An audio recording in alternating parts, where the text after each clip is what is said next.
Millions of people believed every word she said. She appeared on national television for decades, her books sold in the millions, and both Hollywood celebrities and ordinary families lined up willing to hand over their last savings for 15 minutes of conversation with a deceased relative.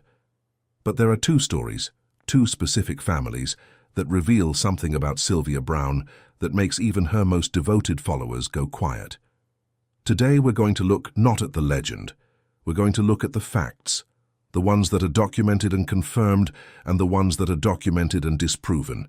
Genius or fraud? By the end of this video you won't get my opinion, you'll get the data, and you'll decide for yourself. Let's start with what made her famous, and what explains why millions of people still defend her today, more than a decade after her death. Sylvia Browne first appeared on the broader public's radar in the 90s through regular appearances on the popular Montel Williams Show. The format was simple and powerful at the same time. Audience members in the studio, ordinary people, often grieving recent losses, got the chance to ask her a question, and she would answer. Quickly, confidently, without hesitation, with specific details. Not, "I'm sensing a warm energy." Specific names, specific circumstances of death, specific messages. For an audience exhausted by grief and desperately searching for any confirmation that their loved ones hadn't simply vanished into nothing, this was incredibly powerful. People cried in the studio, people wrote her letters for years afterward, and many of those who received an answer from her still swear to this day that the details she named could not have been guessed or calculated through any rational method. This is the first part of the picture, and it's real. Hundreds of people describe their experience with her as deeply personal and accurate. This isn't a fabrication invented by skeptics about naive people. These are real testimonies from real people who sincerely believe they received something valuable. But now, the second part of the picture, the part you need to know before drawing any conclusions. In 2002, in a small town in Missouri, an 11-year-old boy named Shawn Hornbeck disappeared. He was riding his bike and simply never came home. His parents were devastated. Months of searching turned up nothing. And at some point, the family, like thousands of families before them, turned to Sylvia Browne hoping for any kind of answer. Her response, delivered publicly, was categorical. The boy was dead. She described details, specific geographical features of the location, where, in her words, the body had been hidden. A canyon, a particular type of trees, specific topography. Shawn Hornbeck was alive. He was found 4 years later, in 2006, held captive by an abductor who had kept him literally just a few kilometers from his parents' home the entire time.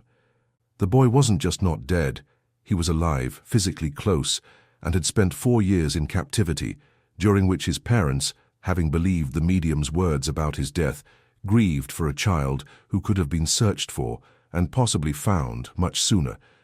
This isn't an isolated case. In 2003, a teenager named Amanda Berry disappeared in Cleveland, Ohio.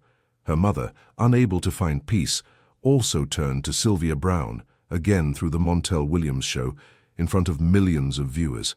Sylvia said directly on air, "She's on the other side. She's dead." Amanda's mother died several years after that broadcast. She died believing her daughter had left this world, never learning the truth. Amanda Berry was alive. She was found in 2013, nearly 10 years after her abduction, held captive along with 2 other women in an ordinary residential house in the same city. Her mother didn't live to see that day. She died believing words that turned out to be completely false, words that may have influenced the intensity and direction of a search that could have led to her daughter's freedom much sooner. 2 cases, 2 specific named documented cases in which Sylvia Browne's confident public statements about the death of living people turned out to be completely false, and that falsehood had real, measurable consequences for real families.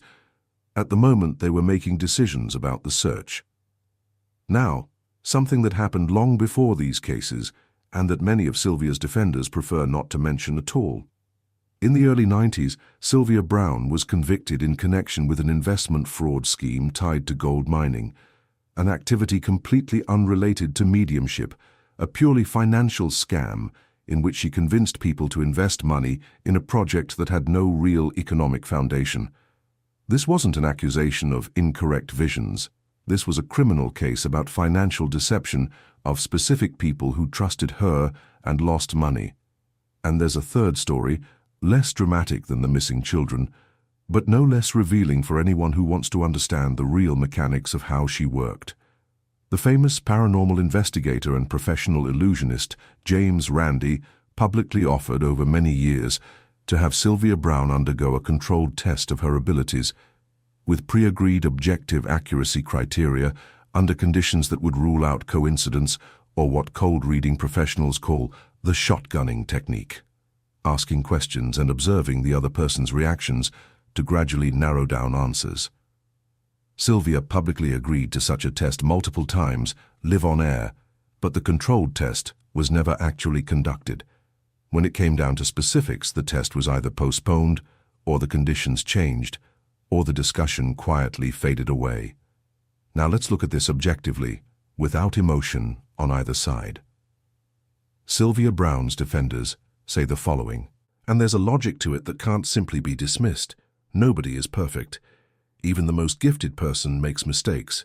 Doctors give incorrect diagnoses, meteorologists get the weather wrong, and we don't declare all of medicine or meteorology fraudulent because of that.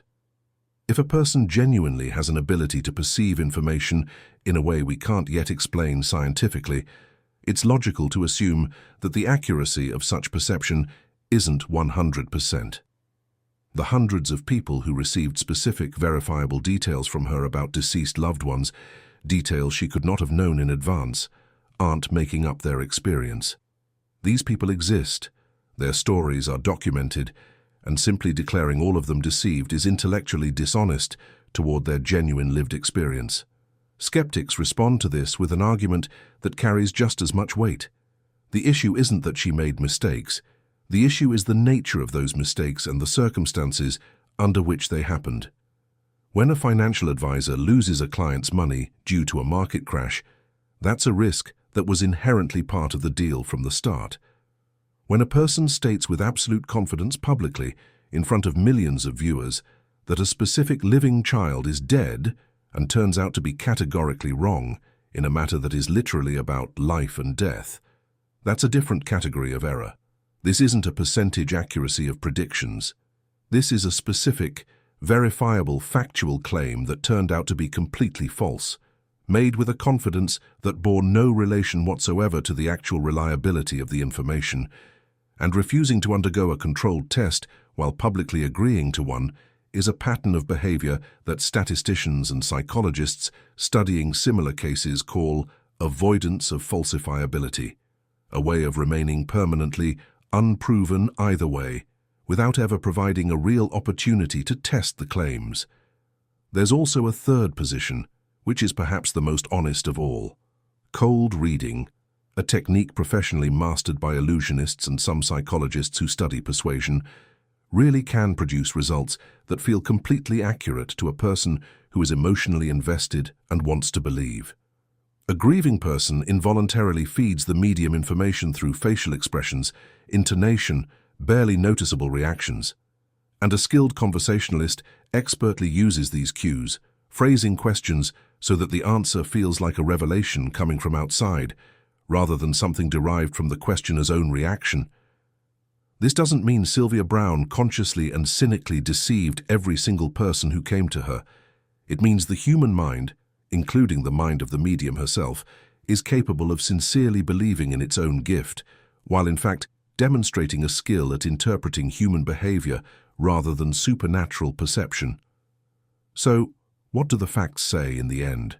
When you put them all together, without emotion. Fact 1. Hundreds of people describe a deeply personal, emotionally accurate experience with her. That experience is real for them, regardless of its source. Fact 2.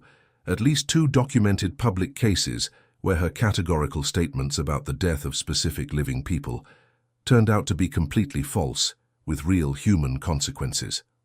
Fact 3. A fraud conviction not directly related to mediumship, but directly related to the question of trust in her claims and motives. Fact 4. Repeatedly and publicly declared agreement to undergo controlled scientific testing, which was never actually carried out under conditions that would rule out manipulation of the result's interpretation. None of these facts cancel out the others. They all exist simultaneously. And that is exactly what makes her such a complicated figure. Not a clear-cut fraud out of a cheap detective novel, and not a flawless prophet out of a religious legend, but a real, contradictory human being whose legacy includes both genuine comfort given to thousands of grieving people and real, measurable pain caused to at least 2 specific families at the exact moment they needed the truth more than anything else in the world. One final question, the one that actually matters, not as entertainment, but as a genuinely practical question for anyone who has ever considered turning to a medium, psychic, or fortune teller in a moment of grief or desperation. Where, in your opinion, is the line between a genuine gift, sincere self-delusion, and the exploitation of someone else's pain? Can the same person in the same profession be both someone who truly brings comfort and someone capable of causing irreparable harm?